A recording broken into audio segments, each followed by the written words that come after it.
Item Number SCP-2274. Object Class Safe. Special Containment Procedures.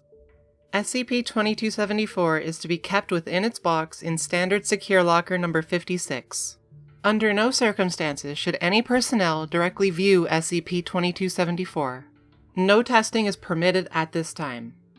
Description: SCP-2274 is a statue, 46 centimeters in height, made of metal of an indeterminate color. It depicts a humanoid figure with a clearly defined torso and head and limbs that taper to points, without hands or feet, standing upright on a square base. Any human being who views SCP-2274 will halt all activity and assume a neutral standing position, staring fixedly at SCP-2274. These subjects cannot be persuaded to assume a seated or prone position, nor to have SCP-2274 leave their line of sight. Subjects seem incapable of autonomously performing any task other than remaining upright, including the basic requirements for living. If left alone, subjects will expire of dehydration. Subjects under the influence of SCP-2274 show extremely limited ability or willingness to communicate. They do not respond to questioning unless asked one of two questions. When asked, "What do you do?" subjects invariably respond, "I stand as he stands." Footnote 1. Asking, "What are you doing?" also procures this response in 22% of cases. When asked, "What does he do?" with reference to SCP-2274, subjects invariably respond, "He stands, because he must." Photographs and video footage of SCP-2274 have the same effect, as does viewing any portion of the object, whether in a photograph or directly. Viewing SCP-2274 in silhouette does not have any effect, nor does viewing the shape of the object while it is completely wrapped in cloth or paper. If the subject is forced to assume a seated or prone position, or if SCP-2274 is removed from a subject's line of sight, the subject will react violently, attacking whomever is instigating the change until that person either views SCP-2274 or is incapacitated. See Interview Log 2274-1. No supernatural strength or unusual speed has been observed in subjects during these outbursts. At present, no observed subjects have recovered from the effects of SCP-2274. Addendum 2274-1.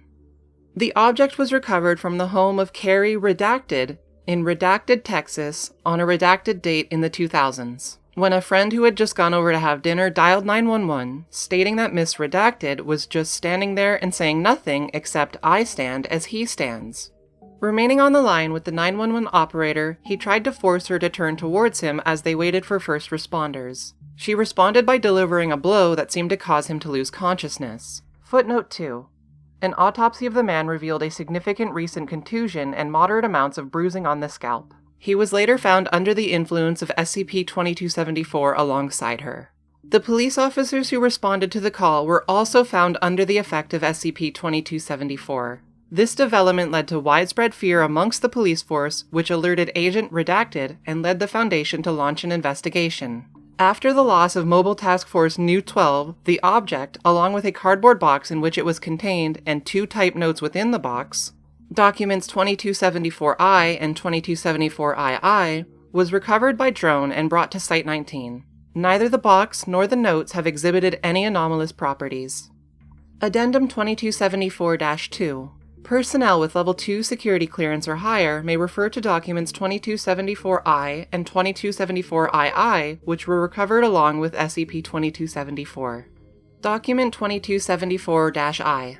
Carrie, I honest to God hate you. You know that? You don't know shit about what you're talking about. You don't understand art, and you will never be an artist. Fuck you. This is the piece you wanted. I promise you'll find it more interesting than the last few. I'll come by tomorrow to pick up my payment. I hope you enjoy it. Kisses. Illegible. Document 2274-II. To the Foundation. Since I know you'll get your grubby hands on my art, I might as well address you too. You disgust me. You don't look for meaning. You don't see beauty. You don't care about the why. You care about the how. Like it's a drug. You need it. I don't understand the obsession. Your dependence on the how makes you bloated. You are lazy. You don't think. You observe. You don't create. You define. You categorize. You sterilize. You sit on your collective derivative ass all day and destroy meaning through analysis. So when you do eventually find my piece, this'll be a fun one for you. For him, the why is the same as the how.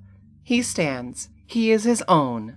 He is free of definition, and meaning does not burden him. It gives him strength. There is no more understanding to be had. You do not stand as he stands. You are not free. You will never be cool, and you will never understand true meaning. I weep for you. Supplemental reading. Interview log 2274-1. Interviewed, D1366. Interviewer, Dr. Redacted. Forward. Interview concerning D1366 witnessing another D-Class personnel attempt to remove SCP-2274 from containment. Subject had been unaware of SCP-2274's effects and attempted to interact with the personnel. Subject was unable to give a report for several days as she was in a state of shock and was generally unresponsive. Begin log. Doctor, please state what you saw. D1366. Shit. Dr. Redacted, I think? He sent me to get something from one of the lockers in that room way far in the back. He gave me these pink rubber gloves to handle it. When did you become aware of the other D-Class? Well, the guard at the door smiled at me when he let me by, so I was thinking about that, and it was kind of distracting, you know? So I almost ran into him because I wasn't looking where I was going. He was standing in the second row, 3 lockers down from where I was going. He was just standing there, in front of an open locker. Could you see what was in the locker? I think it was a cardboard box. He was staring into it. It was tall enough that I couldn't see what was inside. He was also, like, right in front of the locker, like, his forehead was touching the edges of the front. I could barely see around him at all. I'm not even sure that was really a box. There are some weird things here, you know? Maybe it just looked like a box, but it was something else. I can assure you it was a box. Did you feel any particular need to see what was inside the locker? No, but you asked what I saw. I'm just doing my best, man. What happened next? Nothing. He didn't turn or move. He acted like I wasn't there, you know? How did you react? I was a little scared. I thought he might be having a stroke or something, so I figured I could take the time to make sure he was okay, you know?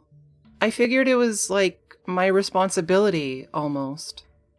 So I was like, hey, what are you doing? How did he respond?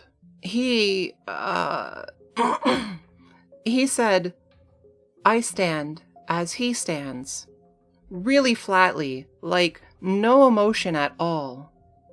How did you react to that? Well, I was kind of spooked, you know?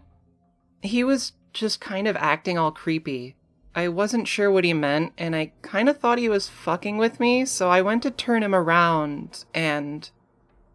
And what? And he attacked me. What exactly happened?